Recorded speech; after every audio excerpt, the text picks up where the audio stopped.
once again, we have to back up, back to the summer of 1986, or maybe it was the summer of 1987. Now, this particular time, I was rolling around real tight with my cousin Marquis White and also my cousin Jimmy Mays. He was the cousin, like I said, that used to come spend the summers in Ohio from Mississippi. And he was the one that was all hype about the LL Cool J video and everything. And may he rest in peace as his life passed away in a motorcycle accident a few years ago. But anyway, two big records that we used to listen to, I can remember, was Kool Moe Dee's Go See the Doctor. It was like a doom, doom, doom, doom, doom, doom, doom, doom, doom, a skeezer, doom, doom, doom, doom. I was walking down the street, stomping my feet, clapping my hands and stomping my feet. And he said the poom thing was great, and I know that I rocked her. But 3 days later, go see the doctor. So that was a real ill track that we used to listen to. We used to roll around in his mom's gray '98 Oldsmobile, the big box '98 Oldsmobile car. So this was before Public Enemy actually came out with the song. But anyway, and then another track that was really blazing for that summer was Eric B. and Rakim. After they had released their single, Eric B. is President, then they released a single called I Got Soul. Now, this was like a party rocker. This was like a crazy song all summer that was just blasting at the parties. If you threw this on at the party, everybody got on the floor and started singing the hook. You got soul, yeah. And if you didn't, you wouldn't be in here. And pump up the volume and just the crazy lyrics. The Rakim his crazy delivery, and the track was crazy, and it was a real just club banger that summer, and just pumping in the cars going down the street. So that was a real live record for that summer. Either it was like 1986 or 1987. So now back to the school year. This is when I'm in the 10th grade now, or maybe even in the 9th grade. Well, who cares what year it was? So let's just get to some of these albums we're talking about. Now, from the West Coast, this guy Eazy-E had popped up, and the rumor was that he was 15 and that he signed this big $1 million deal. He was making millions of dollars and that he was only 15 years old, but he was supposed to be really like 25 or something like that. Whatever, we never knew how old he was. But anyway, so he was coming through with his single, Boys in the Hood. And so that was like, blazing around the hip-hop community and whatnot. So all of a sudden, he drops his solo album, kicked off by the single We Want Easy.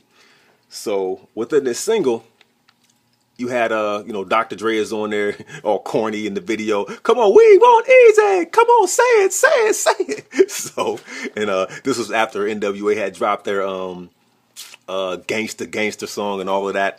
That was rocking at the time. And so here comes Eazy with this solo album, which was basically written by Ice Cube, because Eazy-E was not a rapper. He was just a rhyme sayer. He didn't even have a great delivery. Like, he just rhymed in his little voice, which he had a noticeable voice, and he delivered the rhymes that Ice Cube and Ren and whoever else wrote the rhymes delivered for him. But anyway, so this album, of course, produced by Dr. Dre, and they said it was produced by DJ Yella. I'm still confused as to DJ Yella's part in the group, because if he was such a great producer, his name was all on all of the albums that's being produced by Dr. Dre and Yella.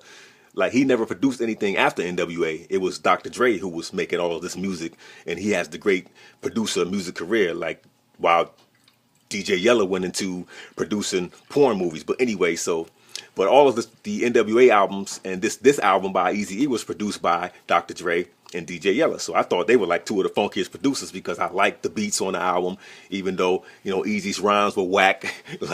like take a song like Easy Does It. It had a nice little track on it, and Eazy was delivering the rhymes, a long ride on the track, so it was a cool track. And he had a lot of good tracks on that album, and it had some tracks that weren't so good, like I forget the name of the song. It was talking about a bank robbery, and Eazy-E was like he took the bitch to the vault, and he said, I took her panties down and the bitch had a dick. I said, damn, dropped the gat in my hand. What I thought was a bitch was nothing but a man. So Eazy-E and NWA, along with their wanting to shock the world with the shit that they were saying, they actually did that along on this album as well. So, and they had, of course, the posse track at the end where the whole NWA posse was on there. Ren was on there rhyming. I don't know if Ice Cube was down with them at the time. He was on there rhyming and whatnot. So that was a pretty good album called Easy Does It by Eazy-E.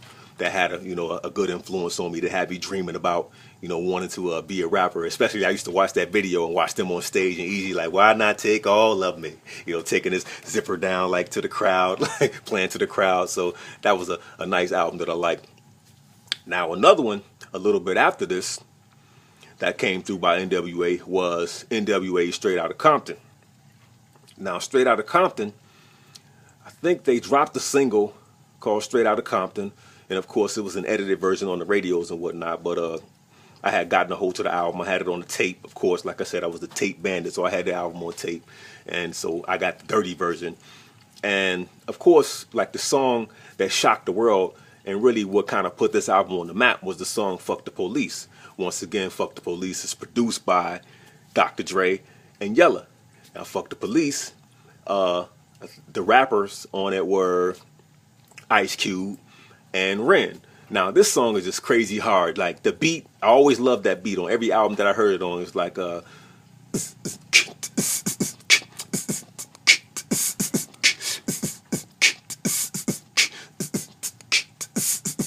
so Dr. Dre had freaked that break beat, and to Fuck the Police, I can't even remember any of the lyrics, but something like, black police showing out for the white cop, talking about when the black cop and the white cop stop you, the black cop will beat your ass even worse than the white cop would.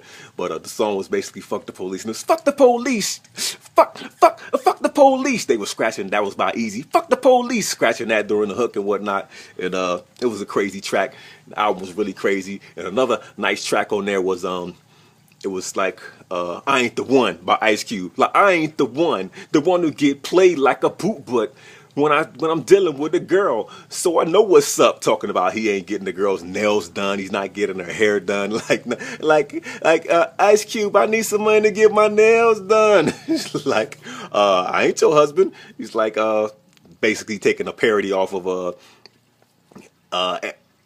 Eddie Murphy's Raw, where he was talking about women. He talk about, I ain't your husband, I ain't your wife, and you ain't putting a ring on my finger. He's like, I ain't your husband. Like, I don't see no rings on these fingers. But she's like, I thought you loved me. Like, I don't see no rings on these fingers. So, but that was a crazy album. Straight Outta Compton, coming straight out of Compton, a funky little brother named Ice Cube, and the whole NWA posse. That was a crazy album that had some great influence on the hip hop world also. Everybody talk about this East Coast, West Coast thing. Like, it really wasn't a problem with the East Coast, West Coast as far as like the rest of the world was concerned. Because I'm in Ohio at this time. And, like I said, I'm banging NWA, I'm banging Eazy-E, I'm banging Ice Cube. And I'm also banging, Eric B. and Rakim. I'm also banging Special Ed and so on and so forth. So it wasn't that big of a problem with the rest of the world. Like, we'll get into what the problem was a little later, what the problem actually was, as opposed to what they made it out to be. But we'll get into that a little later.